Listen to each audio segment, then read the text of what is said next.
যেন মনটা ছুঁয়ে গেল, হায় রে।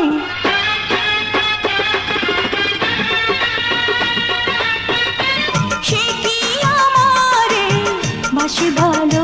ঢালিউডের এক সময়ের তুমুল জনপ্রিয় ও আলোচিত নায়িকা মুনমুন ৯০-এর দশকের শেষের দিকে এবং ২০০০ সালের শুরুর দিকে তিনি অ্যাকশন ঘরানার সিনেমার জন্য ব্যাপক পরিচিতি লাভ করেন।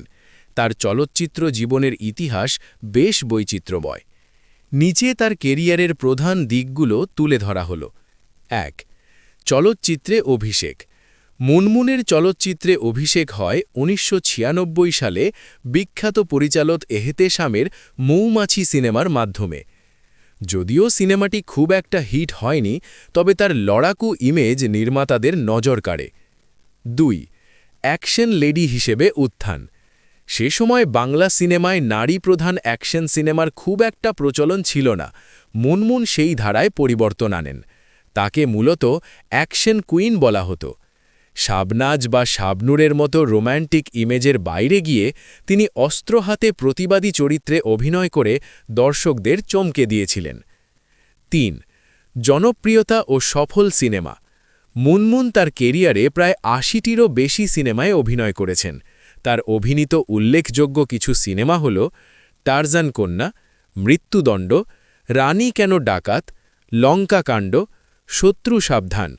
বিশেষ করে মান্নার সাথে তার জুটি ছিল অত্যন্ত সফল। এছাড়া রুবেল ও আলেকজান্ডার বোর সাথেও তিনি অনেক হিট সিনেমা উপহার দিয়েছেন। ৪. বিতর্ক ও বিরতি। মুনমুনের কেরিয়ার যেমন তুঙ্গে ছিল, তেমনি তাকে ঘিরে অনেক বিতর্ক তৈরি হয়েছিল। অশ্লীলতার অভিযোগ। তৎকালীন সময়ে বাংলা সিনেমায় কাটপিস বা অশ্লীল দৃশ্যের সংযোজন বেড়ে গিয়েছিল। অনেক সমালোচক মুনমুনের কিছু সিনেমাকে এর জন্য দায়ী করেন। চলচ্চিত্র থেকে বিদায়। ২০০৩ সালের পর চলচ্চিত্রে অশ্লীলতা বিরোধী অভিযান শুরু হলে এবং সিনেমার ধরন বদলে গেলে তিনি ধীরে ধীরে কাজ কমিয়ে দেন এবং এক পর্যায়ে পর্দার আড়ালে চলে যান। ৫. ব্যক্তিগত জীবন ও বর্তমান অবস্থা। মুনমুন বর্তমানে তার ব্যক্তিগত জীবন ও সন্তানদের নিয়ে ব্যস্ত। মাঝে মাঝে টেলিভিশন শো বা ছোটখাটো চরিত্রে তাকে দেখা যায়। এছাড়াও তিনি চলচ্চিত্র শিল্পী সমিতির বিভিন্ন কার্যক্রমে সক্রিয় থাকেন।